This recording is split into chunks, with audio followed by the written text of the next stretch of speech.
जैसे कि घर का मुखिया कौन होता है, पिता होता है, उनका डिसीजन जो होता है वो अंतिम होता है। वैसे ही भारत में सुप्रीम कोर्ट होता है। देखिए आर्टिकल 129 क्या बोलता है कि सुप्रीम कोर्ट एक कोर्ट ऑफ रिकॉर्ड है और सभी हाई कोर्ट की ये ड्यूटी है कि वे सुप्रीम कोर्ट द्वारा दिए गए डिसीजंस को फॉलो करें। ये एक विशेष अधिकार है जो कि सिर्फ सुप्रीम कोर्ट के पास ही होता है। पास्ट में आर्टिकल 137 के अंतर्गत सुप्रीम कोर्ट ने कई बार अपने फैसलों पर पुनर्विचार मतलब रिकंसिडरेशन किया है। इनमें सबसे इंपॉर्टेंट मामला एक आता है केशवानंद भारती केस 1973।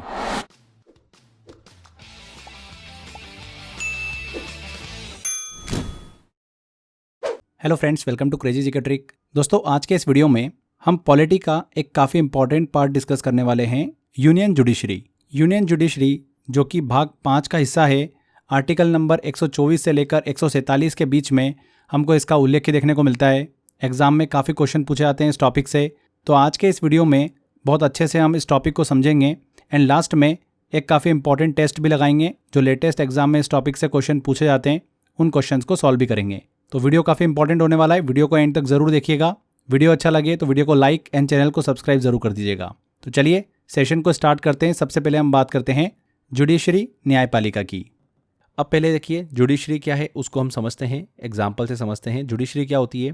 देखिए जैसे कि एक परिवार होता है, एक परिवार के अंदर पिता, माता और बच्चा होता है। उसी प्रकार से हमारे देश में भी जो जुडिशरी होती है, न्यायपालिका होती है, वो भी इसी तरीके से रहती है। जैसे कि घर का मुखिया कौन होता है, पिता होता है, उनका डिसीजन जो होता है वो अंतिम होता है। वैसे ही भारत में सुप्रीम कोर्ट होता है, जिनका डिसीजन जो होता है वो सर्वपल्ली होता है, मतलब सर्वोच्च होता है, अंतिम होता है। जैसे घर में पिता के बाद माता का नंबर आता है, फिर बच्चे का नंबर आता है। वैसे हमारे देश में न्यायपालिका जुडिशरी की बात करें तो उस पॉइंट ऑफ व्यू से देखें तो सुप्रीम कोर्ट के बाद में हाई कोर्ट का नंबर आता है और फिर डिस्ट्रिक्ट कोर्ट का नंबर आता है। ओके, तो ये एक इनका सीक्वेंस है जो कि आपको समझ में आया होगा। सबसे पहले हम बात करते हैं फ्रेंड्स जुडिशरी ऑफ यूनियन की, संघ की न्यायपालिका, जो कि हमारे संविधान के आर्टिकल 124 से 147 के बीच में बताए गए हैं। 124 से 147 आर्टिकल के बीच में जुडिशरी ऑफ यूनियन को बताया गया है। जो यूनियन जुडिशरी होती है, यूनियन की जुडिशरी होती है, वो सुप्रीम कोर्ट से चलाई जाती है। देखिए आर्टिकल 124 आता है सबसे पहले और one of the most article है ये। इस आर्टिकल में यह बताया गया है कि इंडिया का एक सुप्रीम कोर्ट होगा जिसमें एक चीफ जस्टिस होगा और 33 अदर जजेस होंगे। कितने? 33। और जो सुप्रीम कोर्ट होगा उसके सभी जजेस की अपॉइंटमेंट जो है वो किसके द्वारा की जाएगी? प्रेसिडेंट के द्वारा की जाएगी। किसके द्वारा? प्रेसिडेंट के द्वारा। ओके, चीफ जस्टिस की जो अपॉइंटमेंट की जाती है वो प्रेसिडेंट के द्वारा की जाती है प्राइम मिनिस्टर की सलाह पर। और जो अदर जजेस होते हैं उनकी अपॉइंटमेंट जो होती है वो प्रेसिडेंट के द्वारा ही की जाती है, but chief justice of India की एडवाइस से की जाती है। ठीक है, अब हम आगे देखेंगे कि सुप्रीम कोर्ट के जज बनने की एलिजिबिलिटी क्या होती है। तो एलिजिबिलिटी ऑफ सुप्रीम कोर्ट जज, तो पहला तो ये कि उसको इंडिया का सिटीजन होना चाहिए। सिटीजन की एज जो होती है वो 65 ईयर से कम होनी चाहिए। मिनिमम 5 साल तक हाई कोर्ट का या तो वो जज रहा हो या फिर उसने मिनिमम 10 साल तक हाई कोर्ट में वकालत मतलब एडवोकेसी करी हो। अगर कोई इंडियन सिटीजन सुप्रीम कोर्ट का जज बनता है तो उसके रिटायर होने के बाद वो इंडिया में कहीं भी वकालत मतलब एडवोकेसी नहीं कर सकता। तो ये बताया गया है आर्टिकल 124 में। ध्यान रखिएगा, बहुत इंपॉर्टेंट है। भारत का एक सुप्रीम कोर्ट होगा, एक चीफ जस्टिस होगा और 33 अदर जजेस होंगे और इनकी अपॉइंटमेंट जो है वो प्रेसिडेंट के द्वारा की जाती है, राष्ट्रपति के द्वारा की जाती है। किसकी सलाह पर की जाती है ये भी हमने डिस्कस किया। इसके अलावा एलिजिबिलिटी को भी डिस्कस किया। क्या एलिजिबिलिटी होना चाहिए? या तो वो 5 साल तक हाई कोर्ट का जज रहा हो या फिर मिनिमम उसने 10 साल तक हाई कोर्ट में वकालत की हो। क्लियर? आगे आता है हमारा अगला आर्टिकल 125। देखिए मैं आपको बता रहा हूँ यूनियन जुडिशरी जो पढ़ रहे हैं इसमें इंपॉर्टेंट आर्टिकल कौन कौन से हैं जो कि हमको दिमाग में रखना है। 124 से 147 तक हमको पढ़ना है। तो 124 से 147 के बीच में सबसे ज़्यादा फोकस होना चाहिए आपका 124 आर्टिकल पे, 127 वाले आर्टिकल पे, 129 वाले आर्टिकल पे, 132, 136 और 139A पर। ये जो मैंने आपको आर्टिकल बताए 6, ये तो बहुत ही इंपॉर्टेंट है। ये तो आपको डायरेक्टली दिमाग में सेट होना चाहिए। एग्जाम में इनसे क्वेश्चंस पूछते ही पूछते हैं। ठीक है, नेक्स्ट आर्टिकल आता है 125।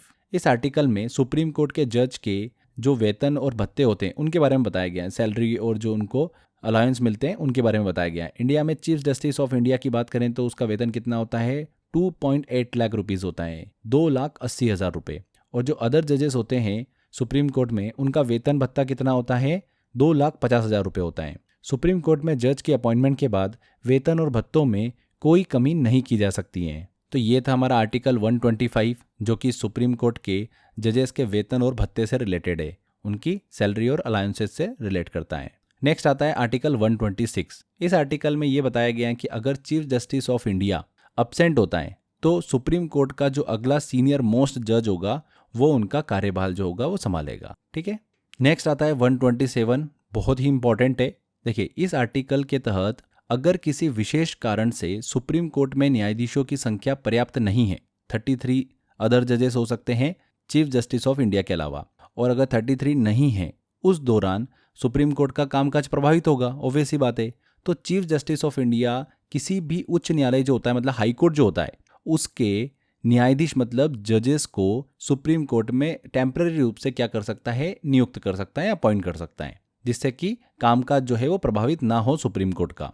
और ये जो अपॉइंटमेंट नियुक्ति होती है ये चीफ जस्टिस ऑफ इंडिया की सलाह पर राष्ट्रपति की मंजूरी से होती है। तो ये 127 आर्टिकल बहुत ही इंपॉर्टेंट है, इसको आपको दिमाग में रखना है। इसके बाद आर्टिकल 128 की तरफ चलते हैं, जो कि भारत के संविधान का एक प्रावधान है जो सुप्रीम कोर्ट में न्यायाधीश जो हैं, जजेस जो हैं, उनकी नियुक्ति से संबंधित है, अपॉइंटमेंट से संबंधित है। अगर सुप्रीम कोर्ट में किसी जज की आवश्यकता हो और मौजूदा जो जजों की संख्या है वो पर्याप्त ना हो तो एक रिटायर्ड जज को भी बुलाया जा सकता है सुप्रीम कोर्ट में, ताकि वह सुप्रीम कोर्ट में बैठकर मामलों की सुनवाई कर सके। ये बताया गया है आर्टिकल 128 में, और ये चीफ जस्टिस ऑफ इंडिया की सहमति से ही संभव होता है। इसमें जो रिटायर्ड जज होता है वो इस कार्य के लिए अपनी सहमति दे और इसके लिए राष्ट्रपति जो है प्रेसिडेंट, उसके द्वारा आदेश जारी किया जाए। उस कंडीशन में सुप्रीम कोर्ट में उसको नियुक्त करके सुनवाई की जा सकती है अलग अलग मामलों पर। अगला आर्टिकल आता है हमारा 129 आर्टिकल, 129 आर्टिकल। देखिए, आर्टिकल 129 क्या बोलता है कि सुप्रीम कोर्ट एक कोर्ट ऑफ रिकॉर्ड है और सभी हाई कोर्ट की ये ड्यूटी है कि वे सुप्रीम कोर्ट द्वारा दिए गए डिसीजंस को फॉलो करे। तो ये आर्टिकल 129 है। आर्टिकल 130 की बात करें तो ये आर्टिकल ये बताता है कि सुप्रीम कोर्ट हमेशा नेशनल कैपिटल या फिर प्रेसिडेंट ऑफिस के पास ही होना चाहिए। इसीलिए सुप्रीम कोर्ट जो है भारत का कहाँ पर है, दिल्ली में है। ओके, नेक्स्ट आर्टिकल पे चलते हैं जो कि बहुत इंपॉर्टेंट है, आर्टिकल 132। आर्टिकल 132 क्या कहता है कि अगर किसी व्यक्ति को हाई कोर्ट का डिसीजन गलत लगता है और वो मैटर जो है वो संविधान मतलब कॉन्स्टिट्यूशन के इंटरप्रिटेशन मतलब व्याख्या से जुड़ा हुआ है, तो उस व्यक्ति को सुप्रीम कोर्ट में अपील करने का अधिकार मिल सकता है। जब किसी केस में हाई कोर्ट का फैसला कॉन्स्टिट्यूशन के किसी रूल को समझाने के तरीके पर होता है और अगर किसी को लगता है कि वह फैसला सही नहीं है तो वह उस डिसीजन के अगेंस्ट सुप्रीम कोर्ट में अपील कर सकता है। ये बोलता है आर्टिकल 132। पर इसमें यहाँ पर एक केस बहुत इंपॉर्टेंट है कि वो मैटर जो है वो संविधान के इंटरप्रिटेशन मतलब व्याख्या से रिलेटेड हो।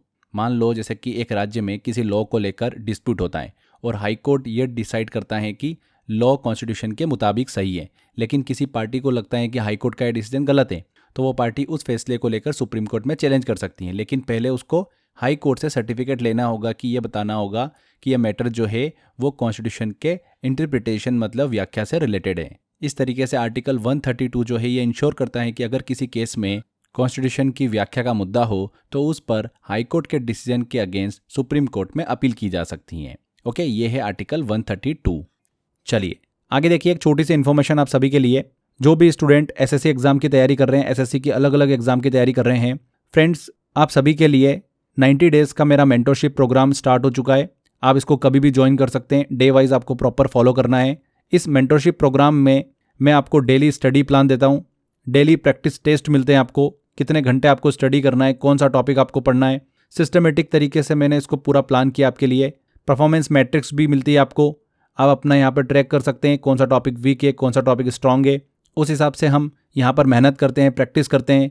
एसएससी की कोई भी एग्जाम की अगर आप तैयारी कर रहे हैं, CGL, CHSL, MTS, GD, Delhi police, उन सभी के लिए ये मेंटरशिप प्लान बिल्कुल आपके लिए परफेक्ट है। इस पूरे 90 डेज मेंटरशिप प्रोग्राम के थ्रू आप 21,000 प्लस क्वेश्चंस कर लेते हैं। English, maths, reasoning, polity, GS, vocab, current affair सभी यहाँ पर कवर हो जाता है आपका। मेंटरशिप प्रोग्राम को और डिटेल में अगर आप समझना चाहते हैं तो मैंने इसके लिए एक डेडिकेटेड वीडियो बना भी रखा है, आप उसको देख सकते हैं। अगर आप मेंटरशिप प्रोग्राम को ज्वाइन करना चाहते हैं तो आप crazy GK trick application download कर लीजिए। वहाँ पर फाउंडेशन कोर्स में कोर्स बाय अक्षय सर में आपको ज्वाइन करने वाला ऑप्शन दिया हुआ है।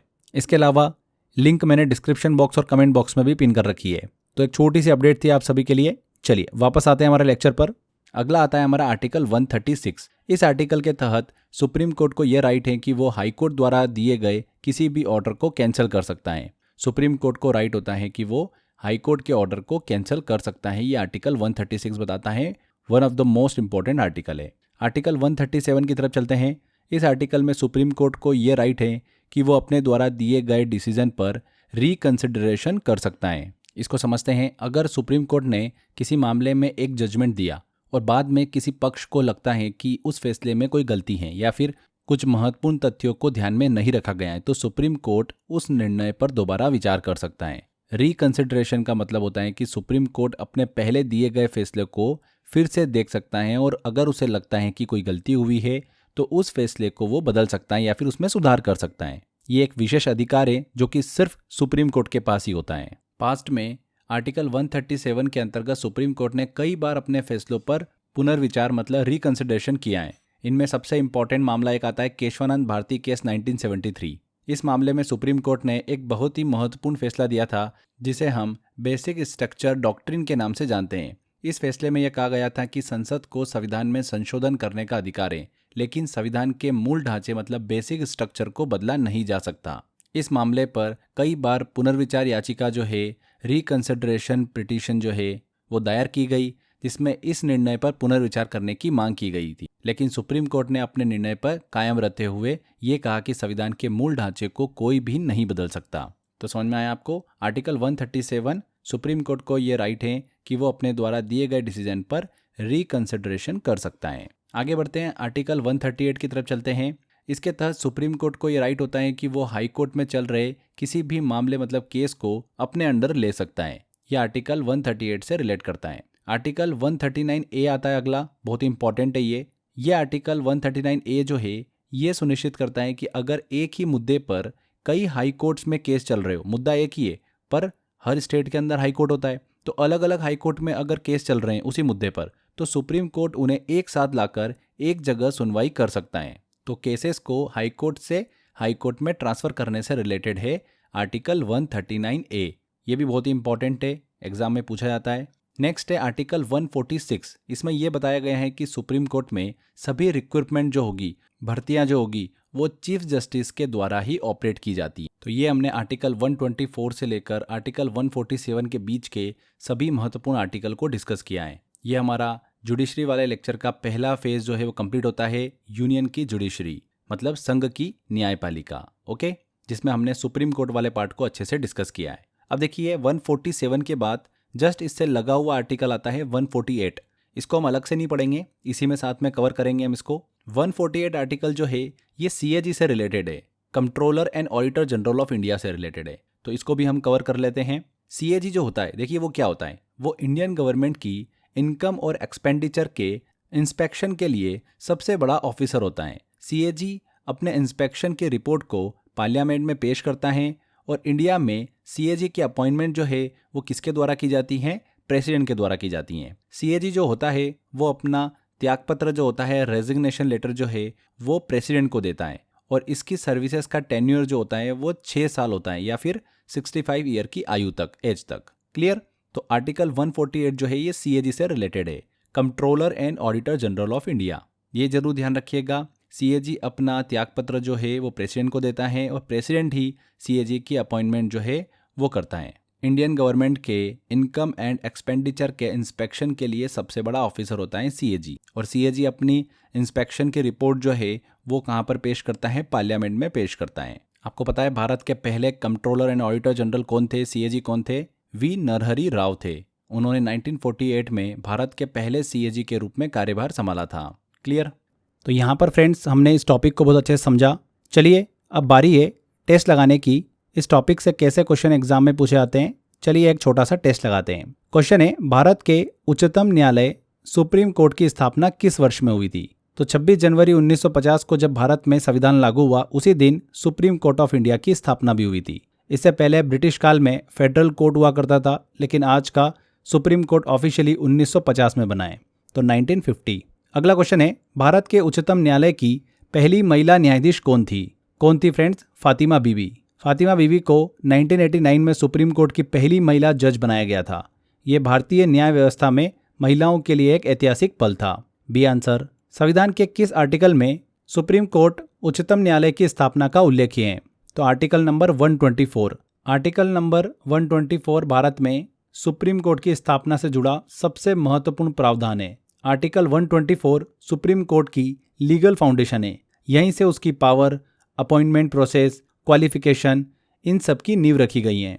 अगला क्वेश्चन लेते हैं। सुप्रीम कोर्ट उच्चतम न्यायालय के न्यायाधीशों की सेवानिवृत्ति की आयु कितनी है? तो सुप्रीम कोर्ट के जज की रिटायरमेंट एज 65 साल है, जबकि हाई कोर्ट की जज की कितनी उम्र है? 62 साल होती है। यही रीजन है कि कई हाई कोर्ट जजेस बाद में सुप्रीम कोर्ट में प्रमोट होते हैं। 65 सी आंसर करेक्ट होगा। उच्चतम न्यायालय के मुख्य न्यायाधीश की नियुक्ति कौन करता है? तो चीफ जस्टिस ऑफ इंडिया की नियुक्ति कौन करता है? प्रेसिडेंट ऑफ इंडिया करता है, परंतु यह नियुक्ति सीनियरिटी बेसिस पर होती है, यानी जो सबसे सीनियर जज होता है वो ही बनता है चीफ जस्टिस ऑफ इंडिया।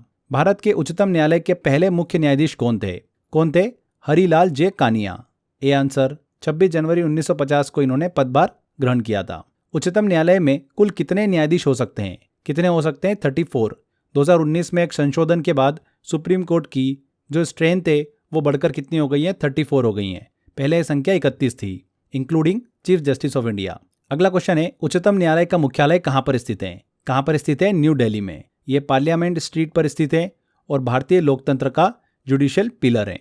अगला क्वेश्चन आता है, उच्चतम न्यायालय सुप्रीम कोर्ट को संविधान का संरक्षक किस कारण से कहा जाता है? तो गार्जियन ऑफ द कॉन्स्टिट्यूशन किस कारण से कहा जाता है? न्यायिक समीक्षा की शक्ति के कारण। सुप्रीम कोर्ट के पास जुडिशियल रिव्यू की शक्ति है, मतलब कोई भी कानून संविधान के खिलाफ हो तो वह उसे रद्द कर सकता है, इसीलिए उसे संविधान का संरक्षक, गार्जियन ऑफ द कॉन्स्टिट्यूशन कहा जाता है। ए आंसर, उच्चतम न्यायालय की प्रारंभिक संख्या कितनी थी? तो जब सुप्रीम कोर्ट की शुरुआत हुई थी 1950 में, तब उसमें केवल 5 जज हुआ करते थे, एक चीफ जस्टिस और 6 अन्य जज। समय के साथ बढ़ते केस और ज़रूरतों के कारण ये संख्या आज 34 हो चुकी है। तो यहाँ पर ए आंसर। तो ये कुछ क्वेश्चन हमने सॉल्व करे। आई होप आपने सारे क्वेश्चन बड़ी आसानी से सॉल्व कर लिए होंगे। यहाँ पर फ्रेंड्स हमारा ये यूनियन जुडिशरी वाला टॉपिक कंप्लीट होता है। कितनी आसानी से हमने इस टॉपिक को ख़त्म किया है। अगर आप इतनी आसानी से बहुत ही सिंपल तरीके से पूरी जीएस पढ़ना चाहते हैं मुझसे, तो आप मेरा 100 आवर्स जीएस का कोर्स ले सकते हैं, जिसमें मैंने आपको इसी तरीके से पढ़ाया हुआ है। कॉन्सेप्ट से जहाँ पर ट्रिक की ज़रूरत लगी वहाँ पर हमने ट्रिक से भी पढ़ा है। इमेजिनेशन के थ्रू बहुत ही सिंपल एक्सप्लेनेशन के साथ में हमने पूरी जीएस को कवर किया है। तो अगर आप 100 आवर्स जीएस का मेरा कोर्स लेना चाहते हैं तो फ्रेंड्स डिस्क्रिप्शन बॉक्स और कमेंट बॉक्स में लिंक दे रखा है, वहाँ पर क्लिक कर आप इसे ज्वाइन कर सकते हैं। इसके अलावा crazy GK trick application download कर लीजिए। वहाँ पर फाउंडेशन कोर्स में कोर्स बाय अक्षय सर में आपको ज्वाइन करने वाला ऑप्शन दिया हुआ है। तो सीरियसली अगर आप एग्जाम को क्रैक करना चाहते हैं तो आप इस कोर्स की तरफ जा सकते हैं, आपको फ़ायदा ही होने वाला है। तो आज के सेशन में फ्रेंड्स इतना ही। आई होप आपको वीडियो अच्छा लगा, मेहनत अच्छी लगी है। वीडियो अच्छा लगा है तो वीडियो को लाइक कर दीजिए, शेयर कर दीजिए एंड कमेंट करके ज़रूर बताइएगा कि वीडियो कैसा लगा। अगर आपने अभी तक चैनल को सब्सक्राइब नहीं करा है तो सब्सक्राइब भी कर लीजिए। मिलते हैं फ्रेंड्स अगले वीडियो में। Till then bye bye.